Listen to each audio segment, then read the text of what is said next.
ലോകത്തിൻ്റെ അധാർമികതയിലും അത്യാഗ്രഹത്തിലും അകപ്പെടാതെ ക്രിസ്തുവിൻ്റെ സ്നേഹത്തിൽ ജീവിച്ചുകൊണ്ട് പ്രിയമക്കളെന്ന പോലെ ദൈവത്തെ അനുകരിക്കുവാൻ എഫേസ്യ ലേഖനം 5-ാം അധ്യായം 1 മുതൽ 7 വരെയുള്ള വചനഭാഗങ്ങൾ വിശ്വാസികളെ ഉദ്ബോധിപ്പിക്കുന്നു.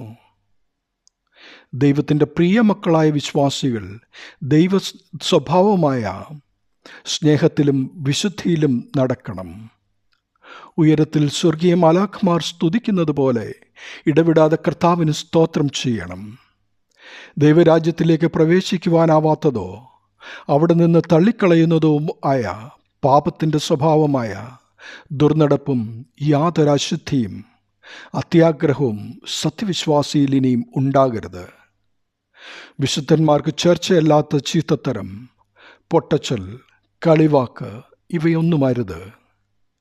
നീതീകരിക്കപ്പെട്ടവർ വസിക്കുന്നയിടമായ ദൈവത്തിൻ്റെ രാജ്യത്തിൽ ദുർനടപ്പുകാരൻ, അശുദ്ധൻ, വിഗ്രഹാരാധിയായ ദ്രവ്യാഗ്രഹി ഇവർക്കാർക്കും അവകാശമില്ല എന്ന് ഓർക്കണം.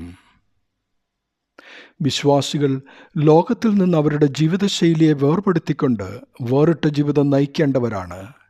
മനുഷ്യനായി തീർന്ന ദൈവപുത്രനായ ക്രിസ്തു തൻ്റെ ഐഹിക ജീവിതകാലത്ത് ലോകജീവിതത്തിൻ്റെ നല്ലൊരു മാതൃക നമുക്ക് കാണിച്ചു തന്നിട്ടുണ്ട്. അത് പിൻപറ്റിയാൽ നീതീകരിക്കപ്പെട്ട് വിശുദ്ധീകരിക്കപ്പെട്ട ജനം തേജസ്കരണത്തിലേക്ക് വളരും.